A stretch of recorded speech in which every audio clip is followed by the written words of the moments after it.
Thanks for staying with us. Welcome to Political Platform on African Independent Television and Ray Power FM. My name is Amici Anapwe. Now, expectedly, the polity is replete with a variety of issues and developments in the run-up to the 2027 general election. There have been twists and turns, and the process is becoming unpredictable as politicians carry out the business they know best to do, and that struggle for political power. Now, today on Political Platform, we will analyze the possible entry of former President Goodluck Jonathan into the 2027 presidential race. Nobody thought of that before.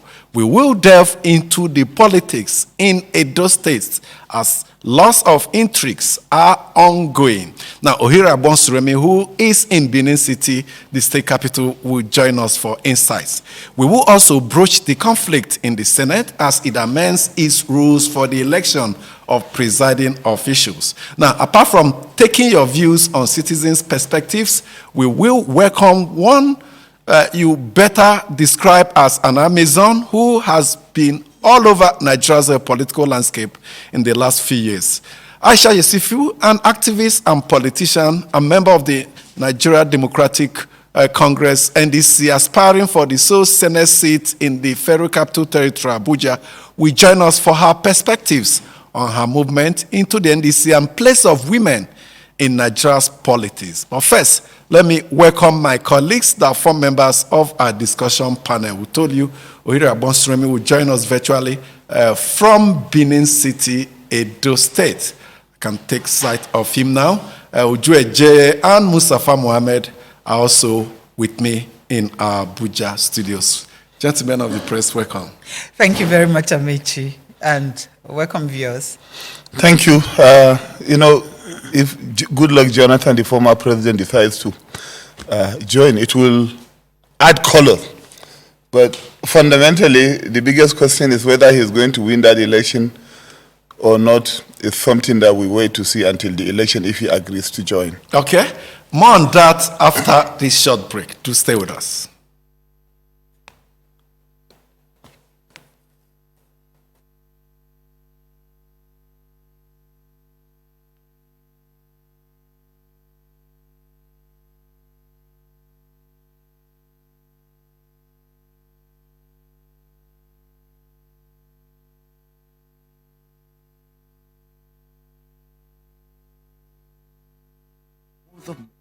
The conversations that matter most are so much for staying with us. Former President Goodluck Jonathan left office in 2015. Since then, he has become more of an international statesman. He has been special envoy to international multilateral institutions as well as Nigerian president, helping to build peace and devoting his time essentially to monitor and observe elections across the world. Before now, some presidential aspirants have been visiting him in consultations, seeking his opinion and perhaps his support for their ambition to become Nigeria's president in 2023. Now, same former President Goodluck Jonathan may have to consult others, perhaps also including some of those that had earlier consulted him. Uju Eje, were you expecting the move from Goodluck Jonathan after youth from NDC went to his office in their hundreds with placards insisting he must run? NDP is one of the political parties in Nigeria saying he must run for the next presidency. Well, I think they were only echoing the desires of some Nigerians who would want to have him back on the #1 seat. And there are arguments in his favor, the economy. If you look at all the governments that have come after him, the economy thrived better under him. Nigeria was #1 in Africa. Where are we today? Number what? Number 30-something? In terms of size of our economy, we are falling back to #4. Fourth largest economy in Africa. No, from but number 1. There are other indices that places us even far below. So I think that, and then you look at the policies that most people criticized at that time that made them come after him strongly. They are beginning to regret. So they look at the Almajiri schools that he built in the north. Those children would have been one of the best in Nigeria by this time. Imagine how many years that have been wasted if those Almajiri schools had stayed.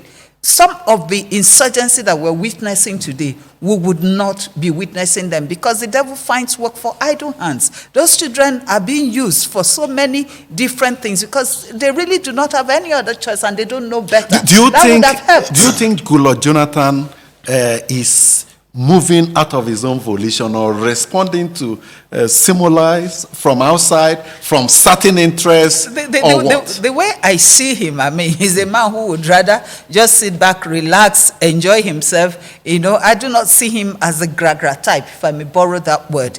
But again, he has a duty to this country. He has a duty, which he has been performing even at the international arena. He has been doing that, but honestly speaking, I do not know whether I want him to recontest or to just sit back and play the role of an advisor and an elder statesman. But if he wants to recontest, I have absolutely nothing against it. If he can bring back what people refer to as the good old days, because in his time we thought there were good old days. Now we're beginning to see that the good old days was actually why he was there, considering what we have seen in the last, since 2015 to date. Mustafa Mohammed, there are insinuations here and there. This aspirant is working for this other, for the president. This one is trying to counter, to divide votes. These are narratives that we get out there. This is Nigeria. You cannot rule out all these insinuations because they are happening. And, you know, politics is a game of deception. Let me give you a typical example. Apart from being a game of numbers? Exactly. During his last election in office, former President Goodluck Jonathan, those whom he felt were his associates and his cycle, especially from northern Nigeria, collected the money, went around and campaigned against him. And betrayed the trust. And using the money, they betrayed him because at that very moment they discovered that Buhari was the main man. And you actually needed the votes from the north. And they know that they could not go and campaign for Jonathan where everywhere they went was Buhari. And you know, they could even stone them, so they kept quiet. But you see, despite the fact that he has not won that election, Jonathan was a great leader. Jonathan was a gentleman because he lost the election and he did not just accept the fact that he lost it. He called the will president who has to congratulate him. It was a very rare act of honesty, act of credibility that he contested against God. We should continue to hold former President Goodluck Jonathan in high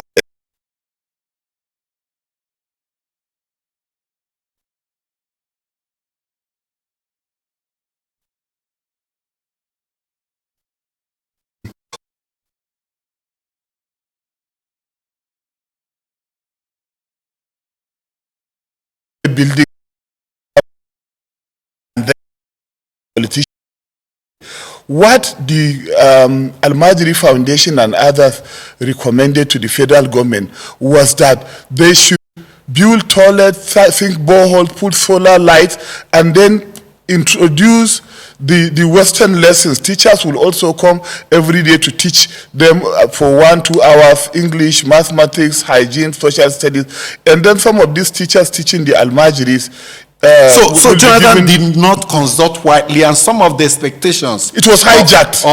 But since he left office, let me ask you, Mustafa Mohammed, has there been any effort, concrete, towards reforming the Almajiri? Exactly. If you go to Borno State, if you go to Yobe, these two governors, Maimala Buni and Governor Babagana Omar Abdullah, Professor, have done wonderfully well. And then Kebbi State Governor has also brought some scholars from Malaysia and Indonesia who have championed the reforms in those states. But sadly, the Almajiri thing is not an Islamic thing. Yes, we have so many issues to deal with. Uju is itching to come in here. Yes, because I do not understand Mustafa's analysis at this point in time, you're talking about teachers coming to teach. What stops them from teaching in those classrooms that Goodluck Jonathan built? What stops them? And then you're talking about how many states do we have in the north? You're talking about 2 or 3 governors doing something about their Marjorie system. That's like a drop of water in an ocean. I mean, the administration established the Marjorie Commission, right? But it has not been active. And let me quickly correct this misunderstanding. If you go to places like Kano, you have over 2,000 sangayas where you have camps of Al-Majlis here and there inside the town and outside the town. But if you build one school in every state capital, in the outskirts of the capital cities of each state in the north, how do you transport them? How do you camp them? How do you organize logistics? Okay, I'm sure those would have been factored in, and it would have worked. It was supposed to be a gradual. It was a total failure. Issue of division of votes. Now, as it were, only Atiku Abubakar is the only prominent presidential aspirant from the north. All the other major ones are possibles, ranking Jonathan as a possible aspirant. You have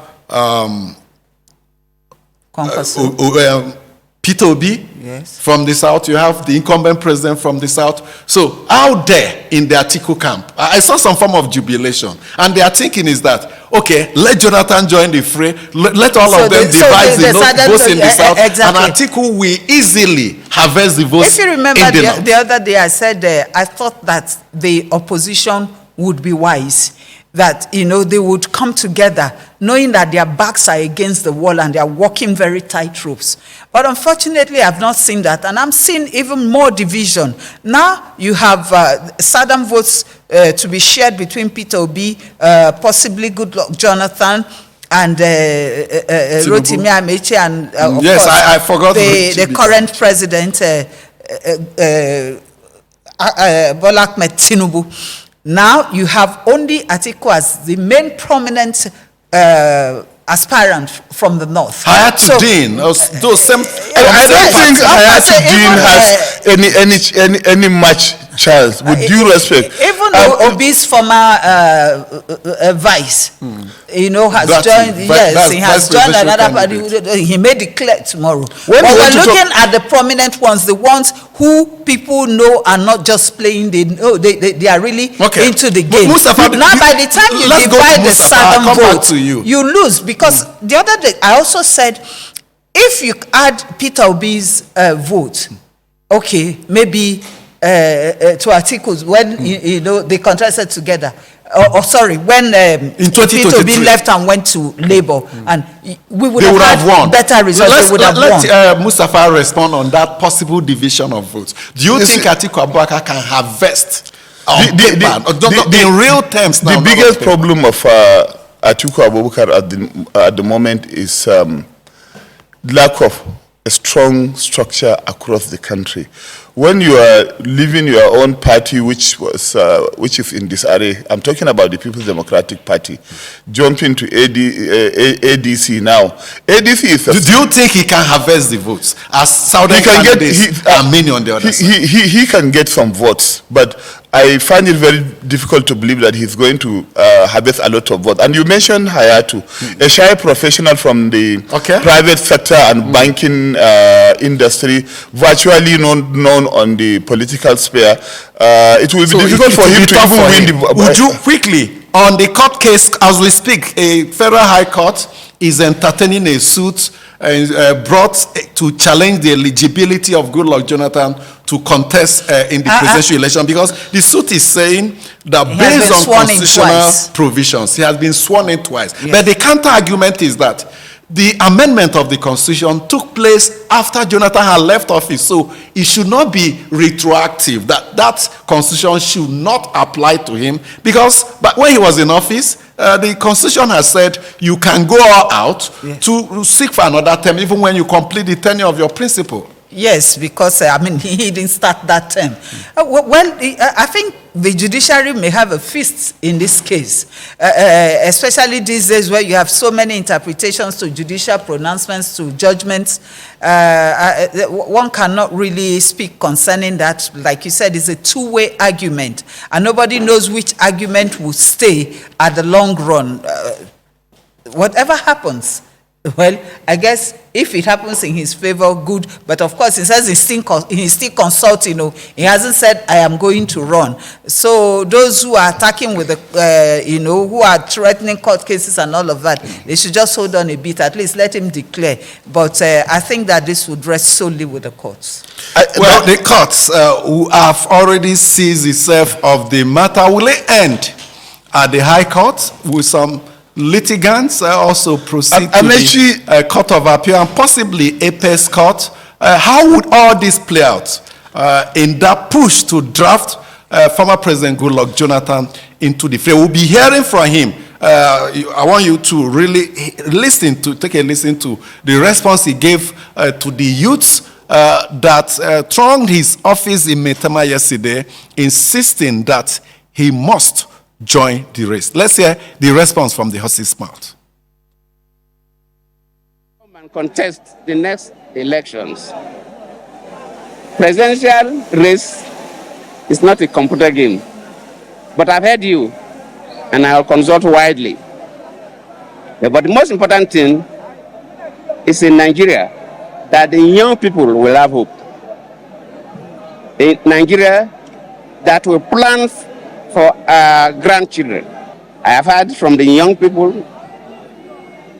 I will consult.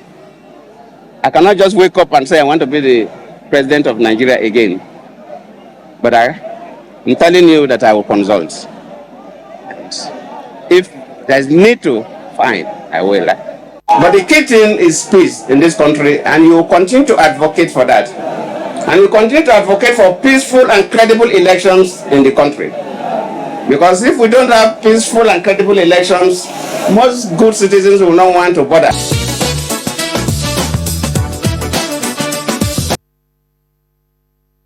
Yes, Goodluck Jonathan already has a campaign strategy slogan, peace in Nigeria.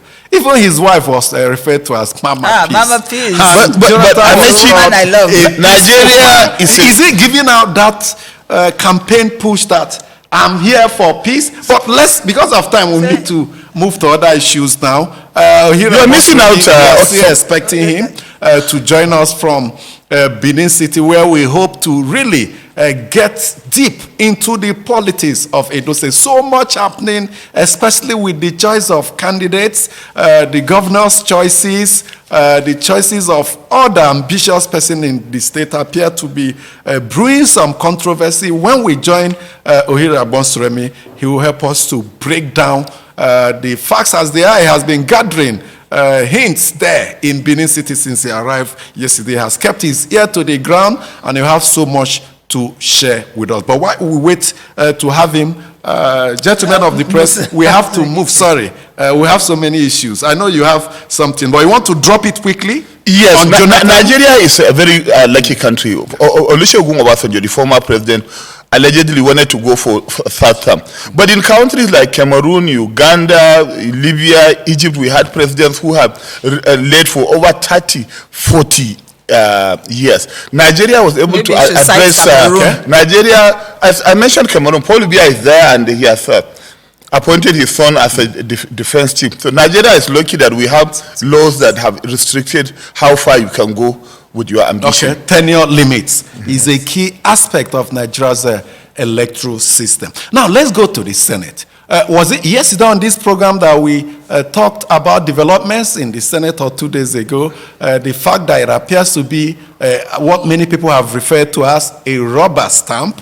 They readily agree on any issue, especially correspondences coming from the executive, that's the presidency. In most instances, is attended to within hours or within a day or two. So that agreement with the executive has always been there. The Senate, dominated by APC, has always moved in one direction. But in the last few days, there appears to be some crack in their walls after some rules of the Senate were amended to restrict some new entrants in 2027 from contesting key positions of presiding officials and principal officials. Now, that didn't go down well with some members, and they have kicked against it, even with Adams Oshemole hinting that perhaps the Senate president should step aside, resign from office. Now, my first thought was, for the first time, we are seeing them disagree. When it comes to their own personal interests, when it's about leadership of the Senate, they disagreed. When it comes to the issue of welfare and well-being of Nigerians, they really disagree. How some Nigerians will wish they would disagree on issues, especially correspondences coming from the presidency. Before my colleagues will weigh in, let's take a listen to the lamentations, if you must call it that, or objection of Adams Oshemole to the amendment of the Senate rules that will rule out certain persons, especially newcomers, from not joining necessarily the race. newcomers. Yeah. Became minority leader on his first day in office. On his first day, when they swore in, on his first term, when he got into the Senate, I think in the ninth or 8th Senate, right? He became a principal officer, minority leader. He's not the one presiding and asking us to change those rules such that even somebody who had done one term, particularly if you came through the court, you can't even be. Number two, as we speak today, the Senate president has not done 8 years in office. Even if you count the previous one plus the current one, it's not yet up to 8 years. So if we pass the rules that you must do 8 consecutive years before you can be Senate president, it means he has to lead by example by vacating. Because he's presiding without acquiring the appropriate qualification.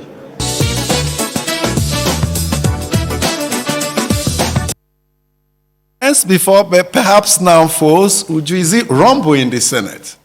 There's a serious rumble, you know, and more so with those who are aspiring to return to the Senate. You have, like the Edo State Governor, Hope Uzodinma. He doesn't talk much, but he acts, and he knows what he wants or what he may do in this situation. Now you talk of those who have had a break, who have been in the Senate before, and they had maybe just a sessions break. Now they can't come back and aspire. Okowa is amongst them.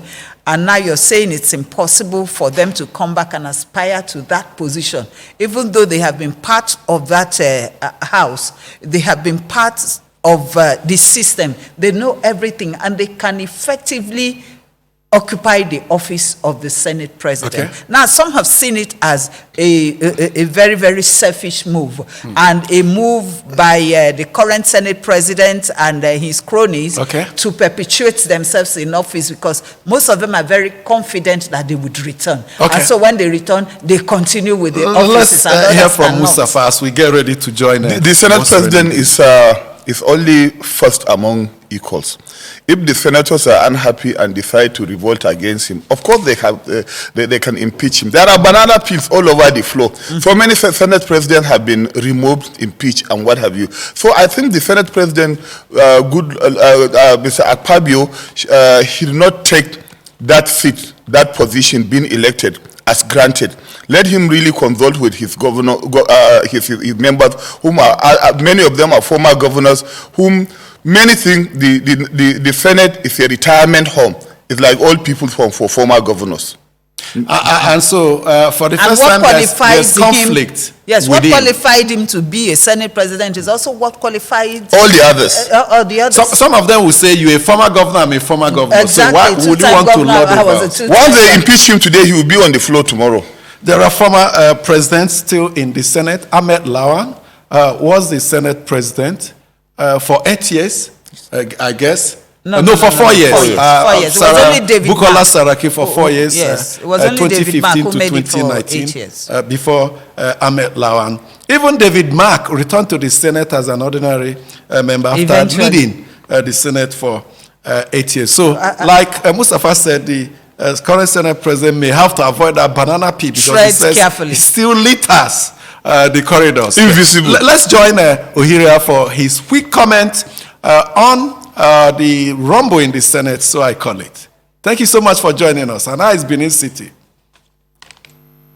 Yeah, thank you very much, my colleagues, Dr. Amechi and Akwe. Thank you so much. And it's one that was expected. Of course, you know that some persons, it is not the first time that you are having the Senate amending rules in order to do some protection. I know in the past there had been attempts to streamline, get some rules in their favor, make it look like they want to shut the door against those who are just coming in. The Senate rules have been amended severally in this regard, but this one was particularly nauseating. As you see, when you have some persons who just want to make sure that they shut the door against other people without no just cause, just for their own selfish reason, just for their own politics that they want to play. This is a clear example of very clear example of it. Godswill Akpabio, like Adams or Shomole said, came into the National Assembly grey and he got a principal officer position. And nobody said, look, you are just coming, you do not have the requisite legislative experience to be a principal officer. So what they were actually trying to do is to shut out those they perceive to be very powerful who are going to come into the Senate. Persons like the former governor of Delta State, Ifeanyi Okowa, persons like the current governor of Imo State, and such other persons who they believe when they come in, they will be able to, like, as it were, make it impossible for them to just have a smooth sail, a continuation of what they want in the Senate. That's actually where the challenge is. But I'm happy that they saw reason. I don't know why they came back, but you know the paper has been.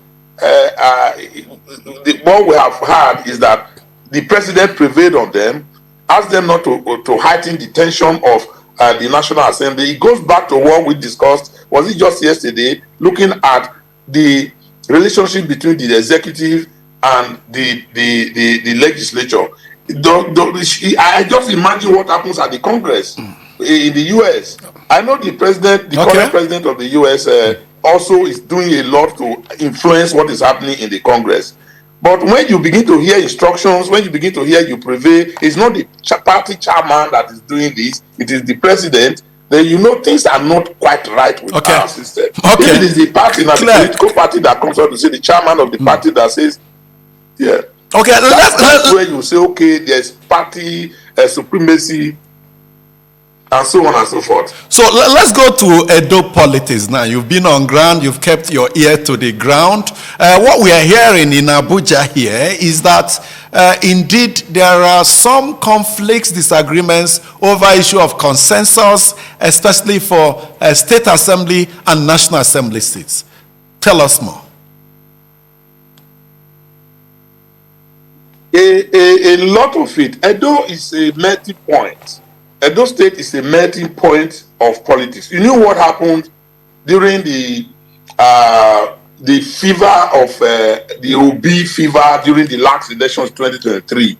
In fact, some persons are still wondering where the governor, for instance, is having the hope that one day he will be able to get 2.5 million votes for the president in the coming elections. Because Edo State is not a state where you just have the people are so politically enlightened that, and they are so independent that they can overnight just swing and say, look, this is where we are going to go. Where they have a lot of youthful population, they have a lot of, and the kind of independence that the Edo person will have as far as politics is concerned, it's not what you find in other parts of the country. So as things are going, it does appear that what the people are saying, look, some say we want primaries, we don't want any imposition on us, we don't want people to tell us follow this or follow that. So you have the gladiators, and unfortunately the governor does not seem to have a complete grip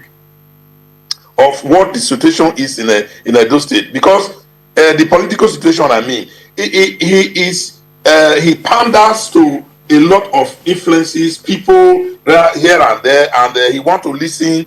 But I'm told that.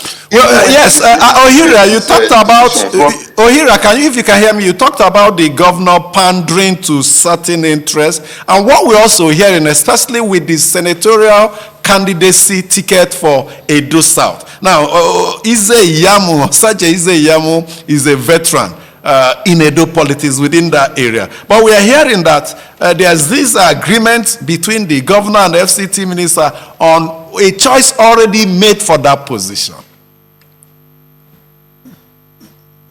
Yeah, it's going to be difficult because that is correct, Amechi. Ize Yamu is not a push aside. It's not somebody you just push aside. He's been around. He's very, very much around. And if you hear that the governor is agreeing with, particularly from somebody from outside, I saw a lot of things here. People telling me Port Harcourt, River State cannot come to Benin, cannot come to Edo to dictate what is happening. And Edo South is comprising of the Benins.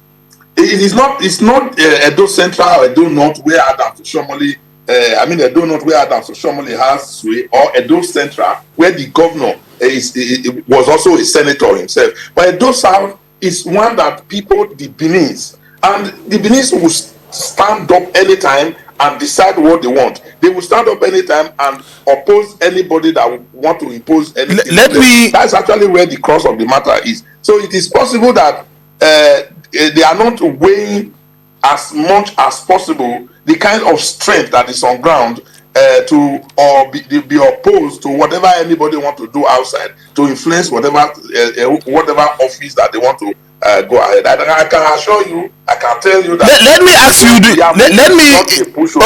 Let me interject. How does this crisis affect the fortunes of the APC in the next general election? Because Edo is not a place where most often you come and dictate to people who get it doesn't happen often. How does it affect the fortune of the party? I think Mustafa, that's a very interesting question. It is interesting in the sense that even the APC cannot be too sure of Edo State when the arithmetics are on the table, depending on how they play the politics.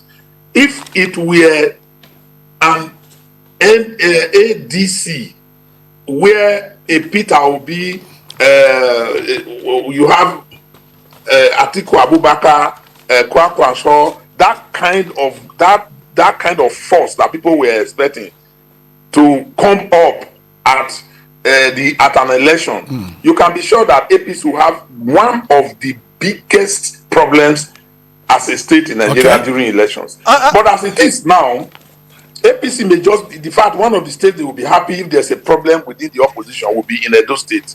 Because if there's a problem, if there's no problem with opposition in Edo State, however you structure it, there's going to be a problem for APC in Edo State. Okay, we'll have to thank you so much, Ohira. We have wanted to get much more out from you, but the connections didn't allow us to get through to you on time. But we'll welcome you back to Abuja to join us in the studio here on Monday, and perhaps we can tail off the remaining issues. Let's go for a break now. We'll have to go for a break, please, because we want to bring in a fellow Amazon to join us, and two of you can indeed raise the issues. When we come back from the break, Aisha Yusufu will be with us. Don't go away. Break Online.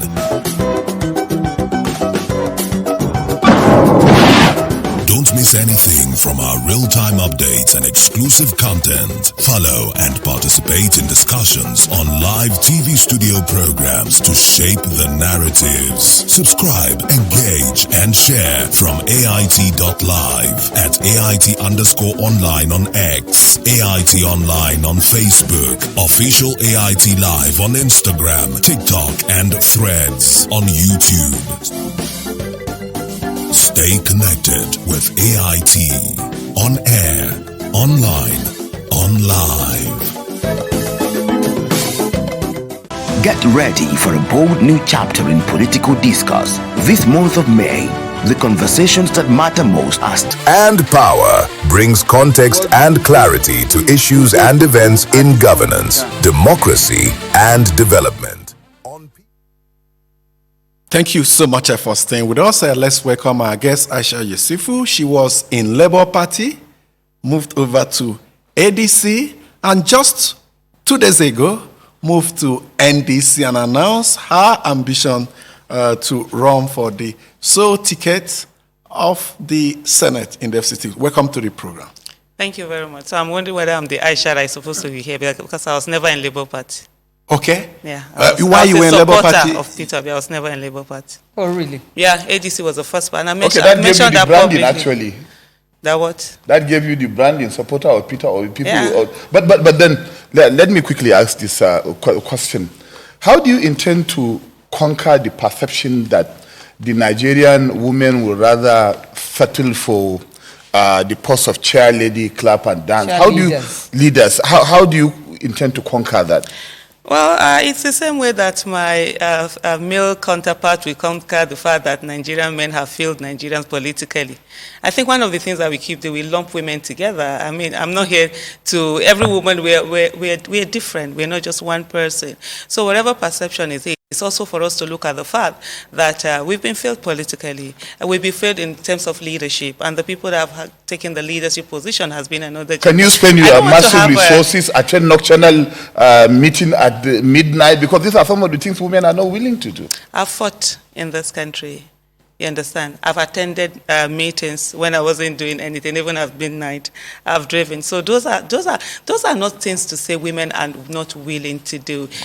Today, we are in a generation where technology has evolved a lot of things. There are certain things that you don't need to be in the same place for you to even have meetings. A lot of things, do go on for that. But then I can tell you also, there are a lot of women who have worked so hard and have been voted into offices. And the fact that when we see women not having as much opportunity, it's just all of this perception. The first thing that someone will say to you is that, oh, a woman can be this. A woman can be that. But nobody ever says that to the male gender. Nobody ever says that to the man. And so what we're just asking for, leave out whatever perception they are there. Just focus on what competence does this person bring in. And then if I'm not unable to do it, then I'm unable to do it. It's not because, oh, I'm a woman, and then I'm still, typed into a particular mold.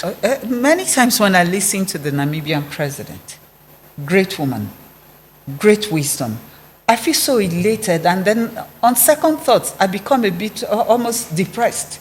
Can we find a woman like her in Nigeria? There are lots of women like her. Maybe you see, the thing is, I know we have women.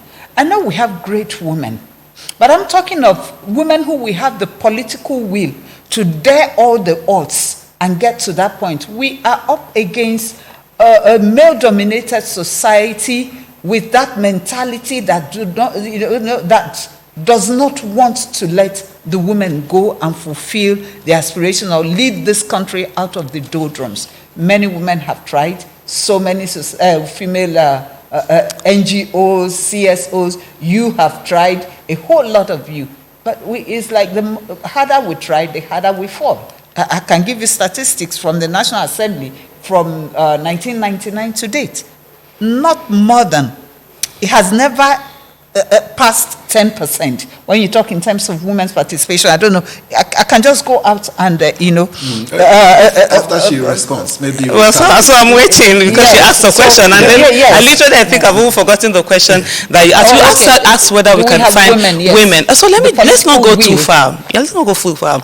Here in Nigeria, let's look at Senator Natasha Akpotudwal and what she had to do. Yes, I think yesterday, what you're discussing, I saw Senator Adams Oshomole and the way he raised this one. I was like, if that was a woman, you know what they would say? They would say, like, oh, she's being disrespectful, she's being all of that. We are not homogeneous. We are all different people. And one person, a woman acting a certain way, should not be used as a yardstick. And having said that, is also to say a lot of women are courageous and they have to, fight a whole lot more for them to be able to get into those offices. But one thing that I find striking is that often at times when it is time to be at the forefront, collecting tear gas, collecting bullets and all of that, nobody ever says whether women can do it. Nobody ever says, oh, the women can protest. Let the men be in the forefront, you know, fighting and putting their lives on the line. People are okay for women to do the fighting. But when it comes to at the time that, you know, it's about leadership, it's about being in certain places where decisions are being made, then you begin to find all qualities about asking someone whether they can do one thing or the other. For example, myself, my youngest child is 24. I have an amazing husband, right? Who is not those kind of that would say, oh, you need to sit here. Oh, you need to be like this thing. So what makes me not to go out for a meeting? I should have driven. I drive around Abuja sometimes 2, 3 a.m. because I'm going to one place or the other. But the first time when people see me, they're going to say, oh, a woman is this. And then sometimes, you know, you're finding all of this labeling, all of this being put in a particular company. We need to do away with that. We need to deal with people on their individual level. For example, one of the things I hear a lot, you say, oh, women that have gone into, you know, office, some of them, they then turned out to be corrupt, and then they will bring the issue of Dizani. And I'm always quick to say to them, for every one Dizani, we have 1,000 or 1 million Dasukis. Nothing. Nobody has ever said to the man, nobody has ever said to a man that, oh, why are you coming into men? Men have been the one that have been ruining the country or anything like that. The former minister of power was indicted, awaiting sentencing for a 33 billion naira fraud. But let's bring Dasuki was in prison for a very long time. The fact that he didn't go. We also have women but let's focus on Aisha Yusufu. Yeah, we let's have women like Okojo Iweala who drew Nigeria out of debt. We have women like Obiezu Kwesili who have distinguished themselves and have the qualities that we're talking about. We have women like you. Exactly what I'm saying. So that's why I keep saying when they lump it into the situation, when a female comes in, we're discussing, because I'm female, we're discussing women. But if I was a man sitting here, you understand, saying that I have a senatorial ambition, that man they will not be discussing men. They will be discussing that person's ambition. You see the bias that I'm talking about. It's happening quite right here. So the first thing, it's not even my competence, it's not my character, it's not my capacity that is being discussed, it's my gender. And I'm having to defend my gender, and that in its own way. How much support do you expect to get from your fellow women? You know what the situation has been. Women are the worst enemies of women. Absolutely not. No, absolutely not. Let me tell you. I don't think there's a man in Nigeria today that will come out and say that because he voted a certain way, he was threatened to be divorced.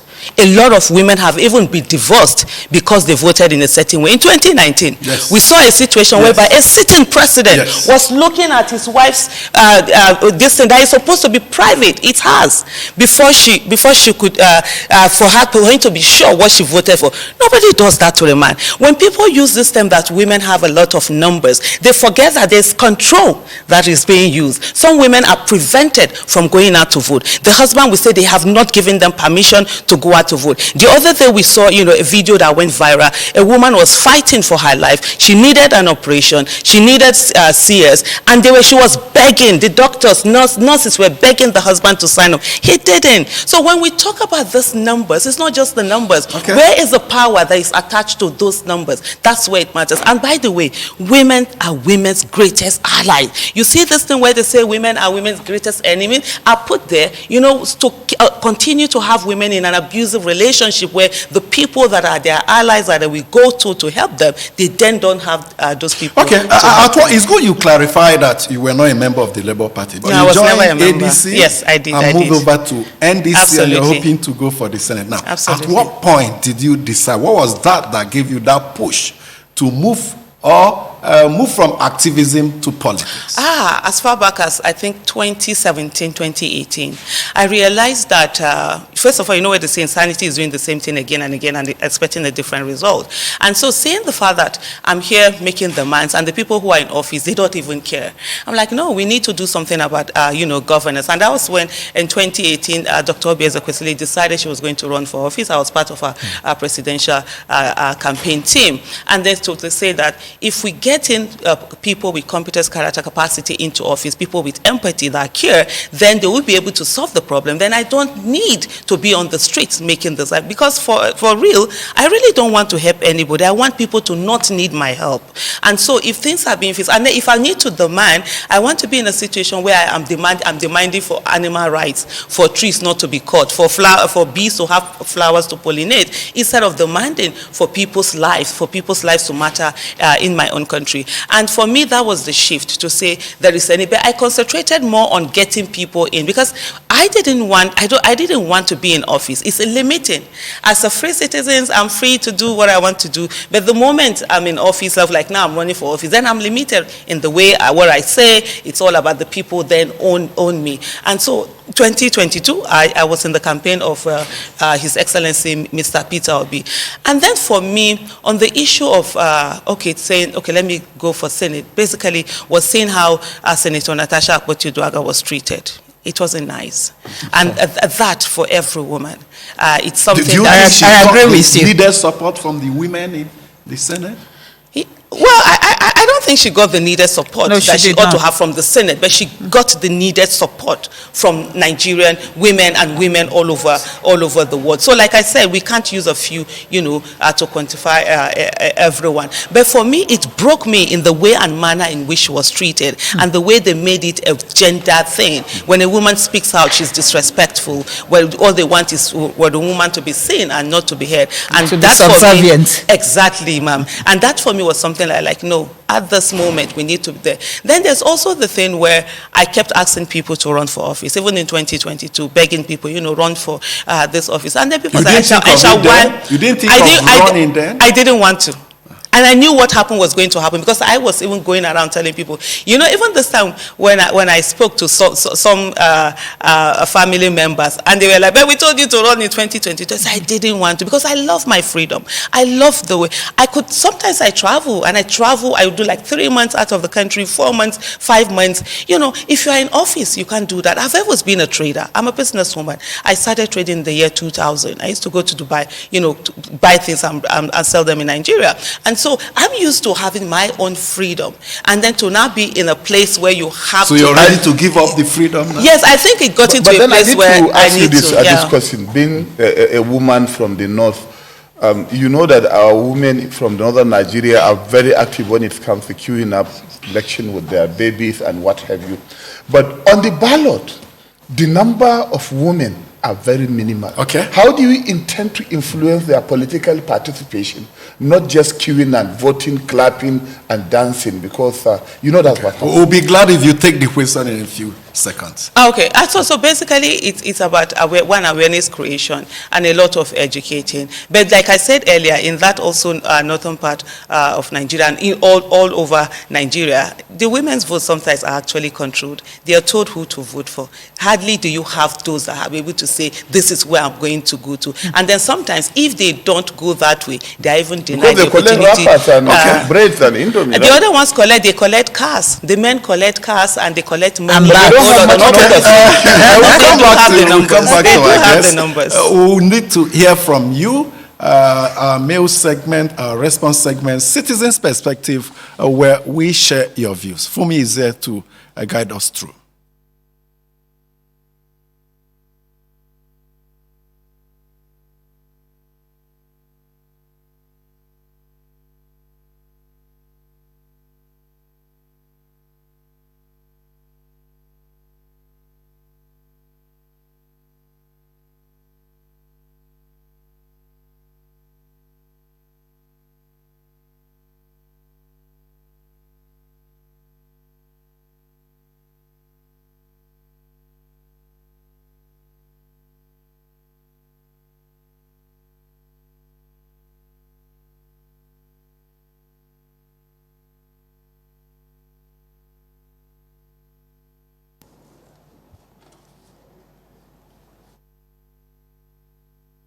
Dear crew, I find it troubling that in a democratic setting, the wishes and votes of the people can appear secondary to the influence of political authority, particularly regarding sensitive elective positions, when the pronouncements or preferences of political leaders are treated as more important than the democratic choices of citizens. It raises serious concerns about the true state of our democracy. On the 7th of May, I participated in the local council elections here in the United Kingdom, what struck me most simply was the orderliness of the process. There was no visible police presence at my polling station. Daily activities across the country continued uninterrupted, and with less than 5 minutes, I had voted and returned home. The experience highlighted how electoral reforms can function efficiently and peacefully when institutions are strong and trusted. Can we go to the next mail? And Emeka Mba from Abuja says, during the Senate screening of the President Tinubu's Power Minister nominee, Joseph Olasunkanmi, some senators, just like some other Nigerians, erroneously put the menacing festering epileptic power supply that has kept Nigerians in perpetual darkness for decades now on the doorsteps of what they call generator cabal. And I ask, is it the so-called generator cabal that have led to the incessant grid collapse that we have lost count of?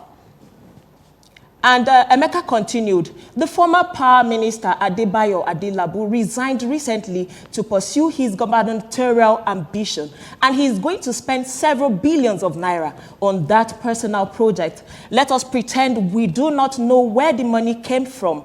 Past and present senior officials in the power sector live ostentatious lifestyles, and we act like we do not see where the sources of their wealth are coming from.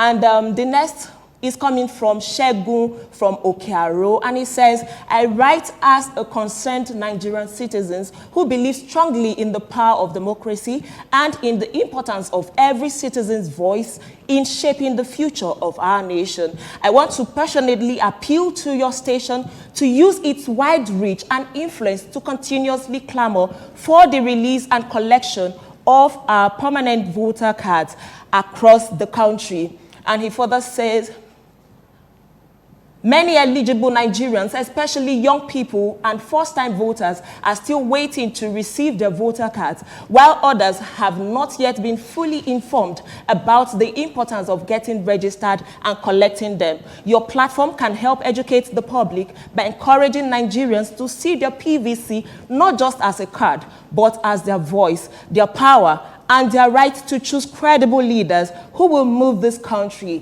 forward. And that is the much we can take this morning on the mail segment. Keep sending your mails to the political platform at darkgroup.com. Good morning. So much, Fumi. And the last question, brief response from you. We're out of time, really.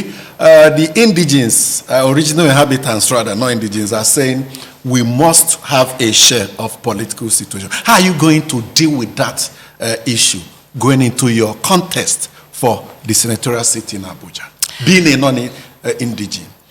Yeah, being a non-indigene, I get that. And one of the bills, for me, I already have like 7 bills that I will work on by the grace of God if I get to the Senate. And one of them is the Indigenous Rights and Land Protection Bill. And yes, definitely, there needs, and I also believe there's... Quickly, what's the bill all about?